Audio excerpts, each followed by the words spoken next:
Welcome to the 10th episode of Cover Your Six. I'm your host, Ronn Easton. Let me get the business out of the way here first. If you'd like to see past episodes of Cover Your Six, go to my webpage. It's coveryour6podcast.com. And you can view all of the past episodes, and I've had some outstanding guests. Or if you want to leave an email, as far as a person that you might want to nominate for the Ring of Honor or a person that you might want to see as a guest on my podcast, go to coveryour6podcast@gmail.com. And I'd love to hear from you. Let me get this out of the way first. I want to say happy holidays, Merry Christmas, Happy Kwanzaa, any celebration that you might be having at this time. I hope it is a joyous one, that you get to spend it with family and loved ones. All right. I want to talk about what has gone on this past week because things have been unbearable. Because of the person that I have as my guest tonight, when Donald Trump removed the ASL interpreters from his staff meetings or briefings, I took that personally. Because there are 11 million people in this country who are, their hearing is affected, and there are 2 million people who are profoundly deaf. This affects me and my family. But the thing that got me the most is the blatant disregard and disrespect shown by Donald Trump and the Department of Justice toward the Epstein survivors. Once again, by Blanche's own admission, there are 1,200 women who survived the horrors of Epstein Island. But yet and still, you go, and on the date you're supposed to release the Epstein files, you drib and you drab it out, and what you have out there looks like it was dipped in black ink.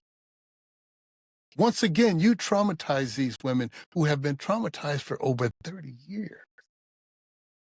This makes me wonder, why is it women, those of you who have been in this situation, those of you who have stood up and told people that someone assaulted you and they didn't believe you, you had to live with that all of your life. Those of you who were assaulted by someone in your family, and you said they did it and say, oh no, they couldn't have done that. What about the men who are supposed to protect and love these individuals? Why have I not heard from you? Seriously, 1,200 women have to live with this because of what was done on last Friday. Then you think about the fact that there was a picture that someone sent me of babies, little brown babies, laying on concrete floors in nothing more than a dog kennel, wrapped up in Mylar blankets, sleeping in huddles for warmth. Is this the country that you want to represent you as an individual? Are you that much of an amoral individual that this is okay with you? I don't think so. So then why is it that more of you are not speaking out? Why? Black folks, God, I love you. I love you all my life. But the one thing that has always upset me is the fact that people will state out that it's a well-known fact that Black folks don't vote a lot because they feel so disenfranchised. But the things that are being done now, because there are words, certain words are being eliminated from certain grants that are predominantly used in African-American communities. You can't say Black anymore. You can't say woman anymore. You can't say disability when it comes to these grants anymore. All in the name of DEI. America, is this truly how you feel? Is this the way you want to be viewed around the world? If this is true, we're lost. We're lost.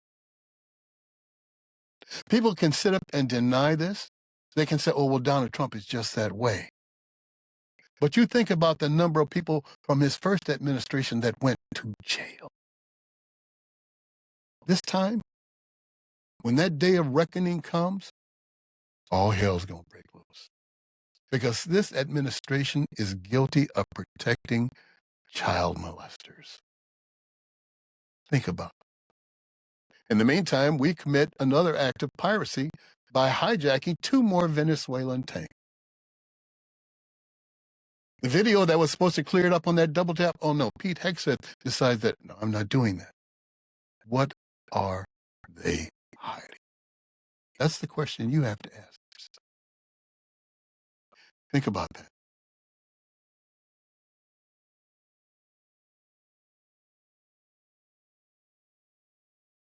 Ladies and gentlemen, I am overly proud and excited for this next segment. Because I like to shine, put a spotlight on people who have left an impact with their lives, who have left a legacy. This individual has been an advocate for the deaf community all of his life. Next March, he will be 95 years old. He has gone up against Cleveland Clinic and won. He has gone up against the federal government and won. The very school that wouldn't allow him to come and attend there, he now has a scholarship there in his name. That individual is Charles Chuck Williams. And I'm proud to say he's my dad. Ladies and gentlemen, as I mentioned before, this segment of this podcast, I am especially proud of, because normally I would have a ring of honor, and that person has done things that are extraordinary in their life, and they left a legacy. This person that has done this is my father. He is a stiff advocate for the deaf and has been an advocate for the deaf his entire life. Dad, how are you? I'm doing fine. I'm doing fine. Today is Sunday. I'm really happy. I enjoyed myself. If I left the church today and see my granddaughter a little while ago, and my daughter came in from California. I was happy to see her come. Oh, I'm happy to hear that. I'm sorry that I can't make it home for Christmas, because we're having like 27 people over at our house, and I'm already singing the blues. So I wish I could be there. Well, we have now almost 45 people at my niece's house, and I'm sorry to say that, no, but this happens every year during Christmas holiday. Dad, let me talk about you being an advocate for the deaf. There's a situation when you were younger where you were stopped by a police officer, but you refused to speak with him because they didn't have an interpreter available. Talk about that, if you would. Well, when I was young, I was in a situation where the N-word came out during my time, and the policeman was always, during my time, during the years during World War II, most of the policemen was white. And they always like to pick on black kids who walk on the street all the time. They say, "Hey, boy, what you have? What do you got?" So I refused to pay attention till I kept walking down the street. He said, "Hey, boy," he had a motorcycle blocking me from walking farther down. And I had my pictures, and I had it showed to him. It was all about my football. I played football for high school for the deaf, and all my pictures was in there. He gave me the ugly look. He thought he was going to catch me with something.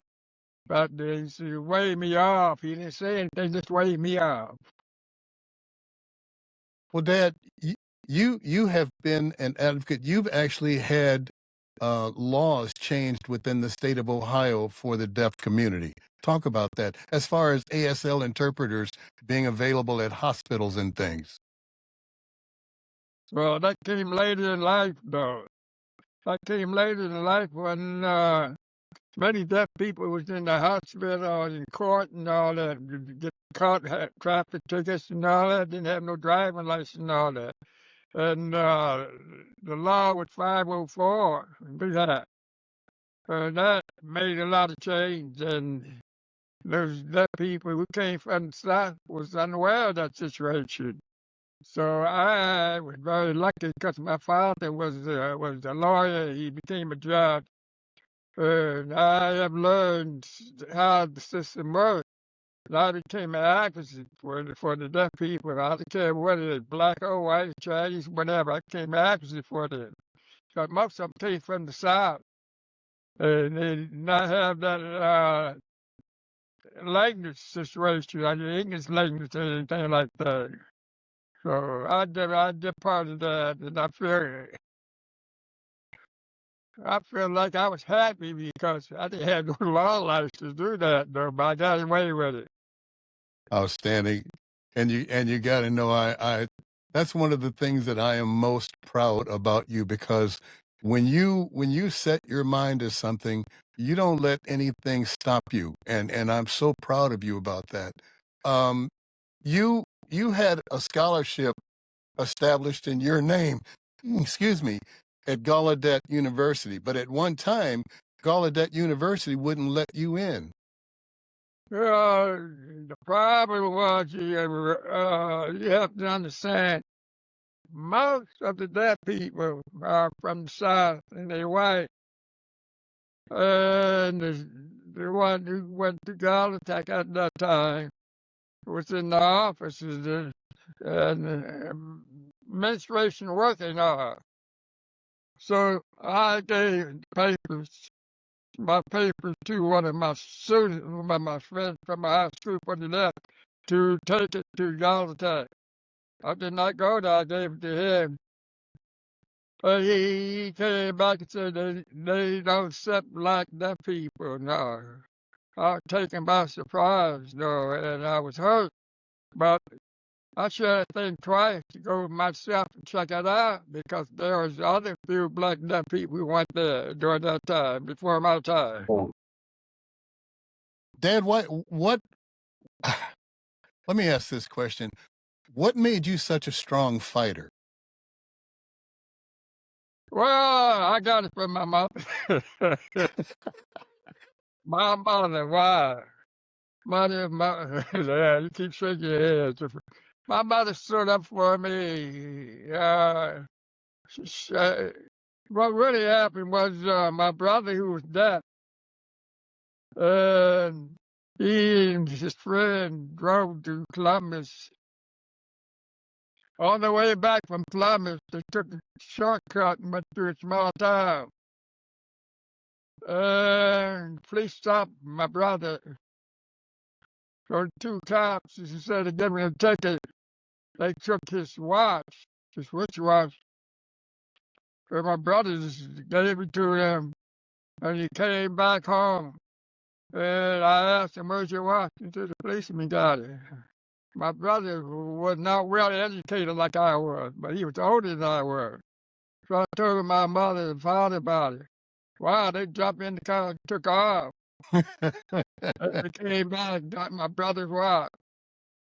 So that was the thing I picked up myself, watching my mother become a very strong advocate for me and my brother. Second time I was living in public housing for project for low income family. We was one of them. So I climbed over the fence on the other side of the fence to go get the bomb.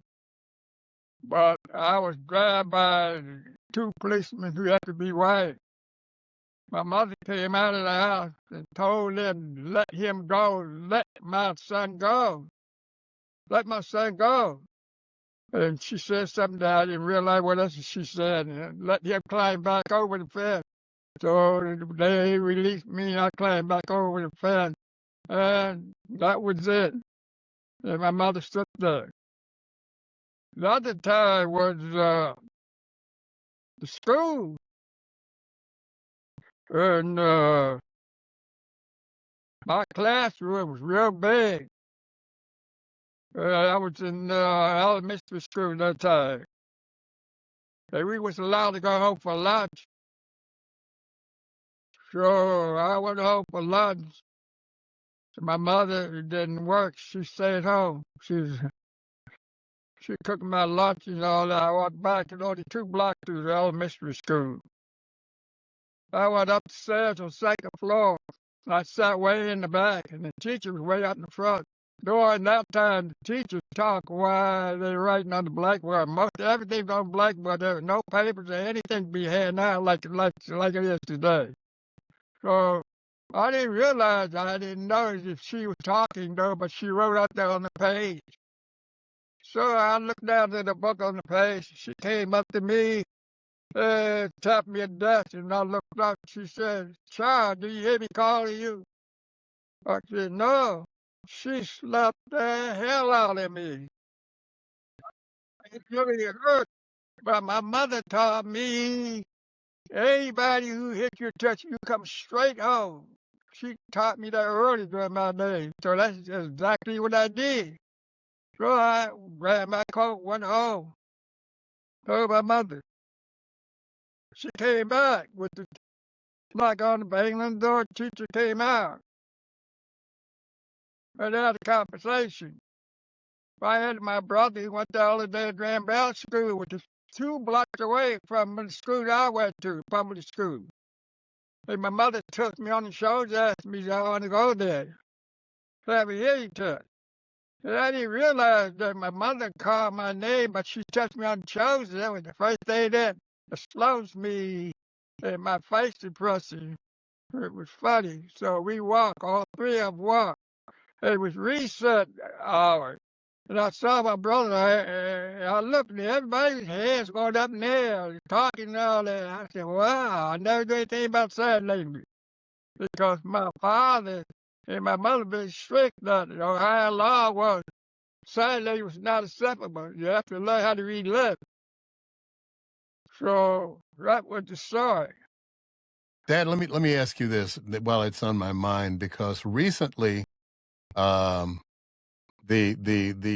asshole in the White House, I don't know any other way to put this, removed all ASL interpreters from his briefings, and then the judge told the federal judge told him that you have to put it back because ASL is a separate language.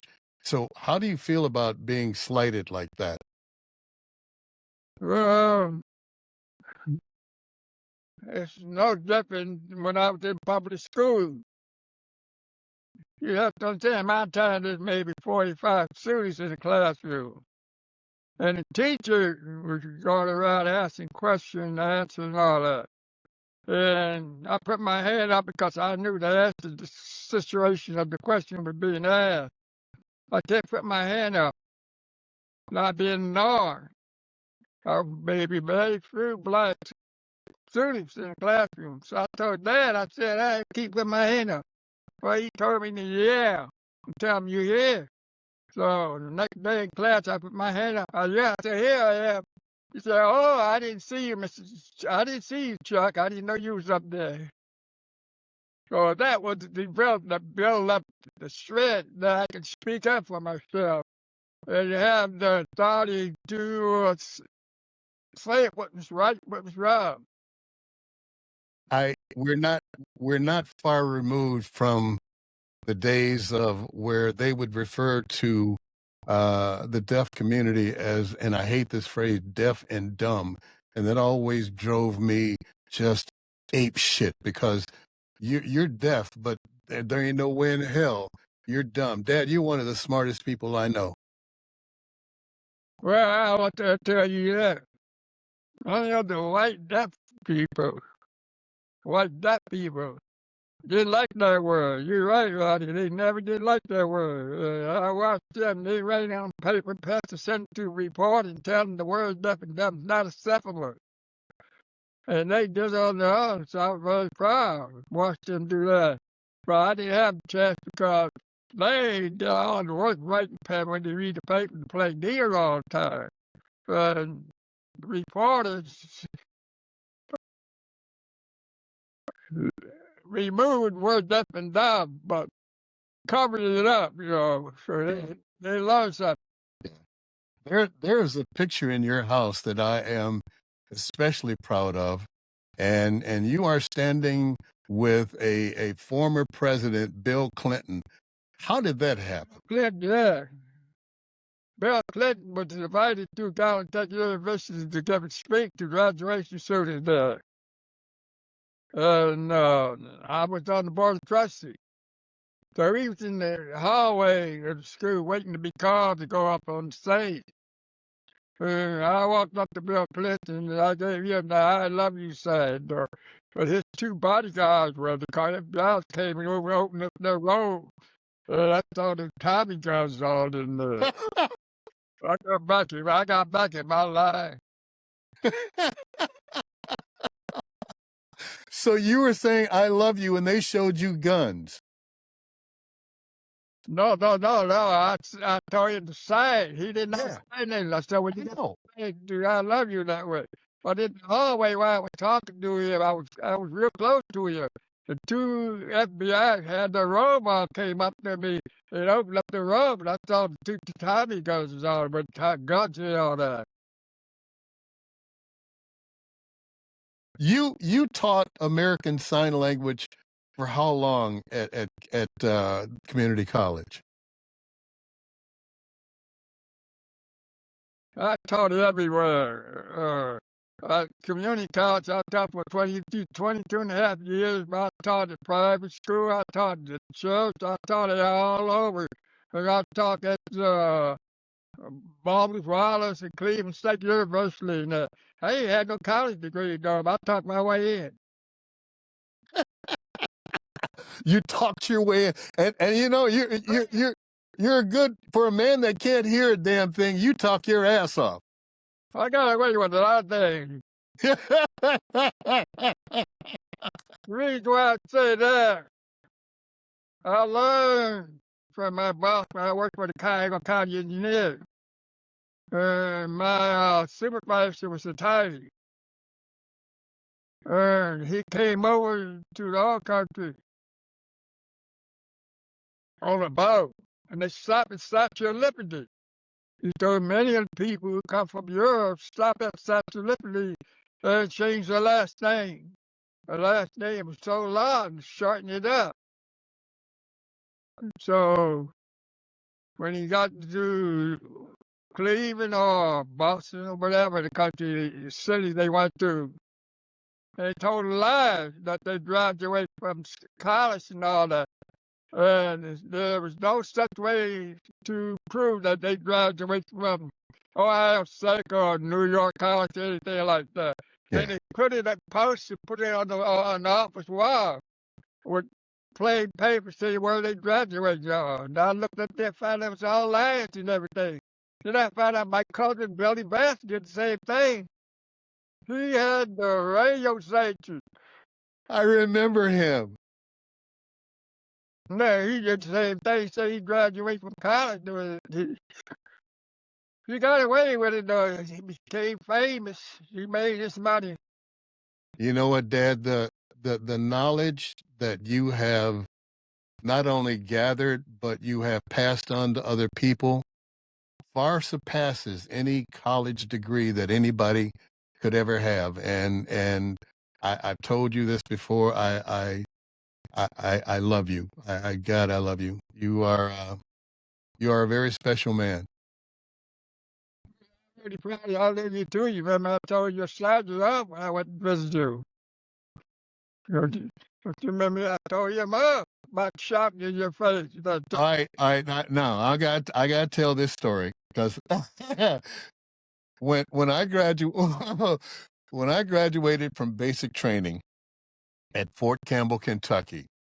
Now you got to keep in mind that Fort Campbell, Kentucky is an airborne base, 104th Airborne.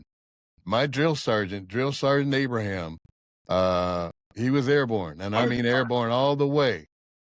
My dad comes to the graduation ceremony, and I had told him about the drill sergeant getting up, and my dad, as short as he was, got up in Drill Sergeant Abraham's face and said, "Don't you ever yell at my son again." I'm going, Dad, yeah. You know what? And I heard about it after you left too. But he was laughing the whole way. He was very. It was a good laugh for both of us. I'll never forget that as long as I live. Well, the reason I said that, the soldiers or anybody who make loud noise, the people who jackhammer or loud music, jack and all that, I knew more about the hearing. There are 3 small bones in the hearing, in the ears. They evaporate, any little thing would break. When they break, you can't hear. So you're looking down today, many soldiers on World War II, all tanks, making all that noise. You look at the VA hospital, how many are handing out hearing aids there? They're getting hearing aids started, all because of that noise. And they don't realize that. Nobody's That's paying true. attention to that. That's true. No, that's not the reason why you got up in his face. You were just feeling kind of froggy, and you just wanted to leap that day. So let's put it this way: I will take that to my grave and laugh about it before. You know what? Oh God, I thank you, thank you, thank you. I love you, Father. Thank you, I love you too. So you take good care of yourself. Learn to stand up for your rights. Amen. Amen.